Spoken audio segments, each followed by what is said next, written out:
It's the end of an era in Oakland, and not just a baseball era. The city has had a professional sports franchise since 1960, but after today, there will be no more. It has been a slow and painful departure for the fans there. The Raiders first to LA and now Vegas. The Warriors across the bridge to San Francisco, and now the A's, for the time being, to Sacramento. Today, the A's play their final game in Oakland as they host the Texas Rangers. And yesterday in the penultimate game, A's fans just trying to get whatever memorabilia they could. Check this out. The grounds crew was assisting fans. They were actually putting dirt from the field into the fans' water bottles. There were also fans removing seats from the stadium to take home as a memento of the team that won 4 World Series titles for Oakland. Reporter Tim Keown joins us now live from inside the Coliseum with the first pitch a little over an hour away. Tim, can you describe the atmosphere right now in Oakland?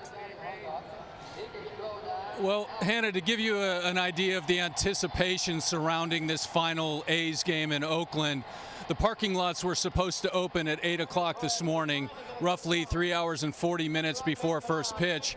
The traffic was so bad, the backup outside the gates was so long that they had to open it an hour earlier. So there are a lot of people really looking forward to saying goodbye to this team and saying goodbye to this building. And I think that if I could rank the emotions that people are feeling from talking to a lot of people in the parking lot, first of all, it is sorrow.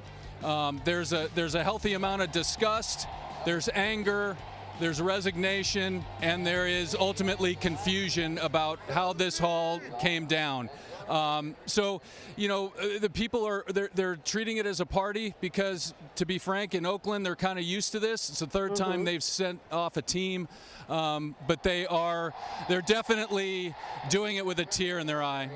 Yeah, all of those emotions that you described make perfect sense. This is a franchise that won 3 World Series in a row in the early 70s.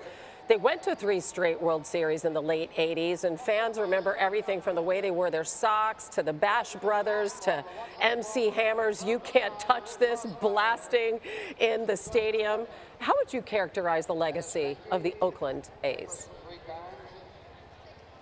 The Oakland A's in 57 seasons here in this building, as I stand here with the 1972 World Series being played on the screens.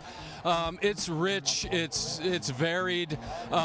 They were style champions with their white shoes and their Kelly green and gold uniforms.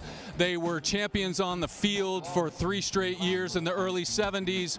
They were a Beatles era type road show with Mark McGuire and Jose Canseco and the Bash Brothers in the late 80s and early 90s. They've always represented this city, this diverse and very eclectic city. They were also in the early 2000s innovators.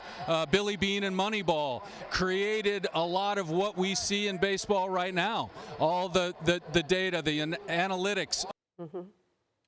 And it's easy to let the legacy be tarnished by the last, say, 3 or 4 years of back and forth about leaving and all the vitriol that's been tossed around.